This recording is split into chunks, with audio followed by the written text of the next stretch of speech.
તો ગીર સોમનાથ સહિત 3 જિલ્લાના 196 ગામના લોકોમાં ઇકો સેન્સિટિવ ઝોનના વિરોધમાં જ્વાળા સળગી છે।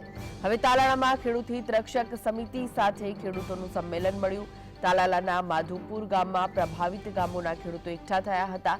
આ મુદ્દે કોંગ્રેસ નેતા હીરા જોટવા અને પૂજા વંશ સહિત જિલ્લા કોંગ્રેસે પણ ખેડૂતોને समर्थन पूરું પાડ્યું। હીરા જોટવા પ્રહાર કરતા કહ્યું કે નેશનલ પાર્કમાં ગણ્યા ગાંઠ્યા સિંહો રહ્યા છે, બાકી તો રાજકોટથી ભાવનગર અને વેરાવળ સુધી સિંહ પહોંચી જાય છે। ખેડૂતોએ ઇકો સેન્સિટિવ ઝોનનો વિરોધ કરવાની સાથે સરકારના નિર્ણયને માલધારીઓ અને ખેડૂતો માટે ગળે ટૂંપા સમાન ગણાવ્યો છે।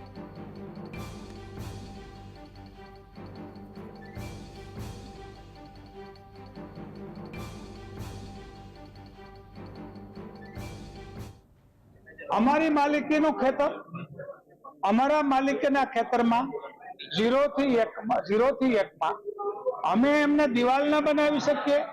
મુંડળા આવીને અમારો પાક નુકસાન કરે તો એનું વળતર નથી આપવું, તો એમનું વળતર આપો ના, એમ નહીં।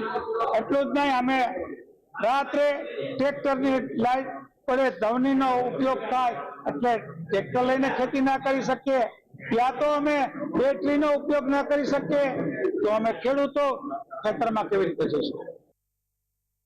કે ભાજપના પ્રમુખે લેટર લખ્યો છે, ભાજપના પૂર્વ પ્રમુખોએ લેટર લખ્યો છે, ભાજપના સંસદ સભ્યો કે માની લો કે ભાઈ એના પદાધિકારીઓ દ્વારા રજૂઆત કરવામાં આવી છે, દિલીપભાઈ સંઘાણીએ રજૂઆતો કરી છે, ગીર સોમનાથ જિલ્લાના ભાજપના આગેવાનોએ રજૂઆતો કરી છે લેખિતની અંદર, જુનાગઢ જિલ્લા ભાજપના આગેવાનોએ રજૂઆતો કરી છે। તો ભાજપના જે કોઈ આગેવાનોએ રજૂઆતો લેખિતમાં કરી છે એ રજૂઆતોને કેન્દ્ર સરકાર સાંભળે અને સાંભળીને એનો અમલ કરે, આ જ વાત અમારી છે।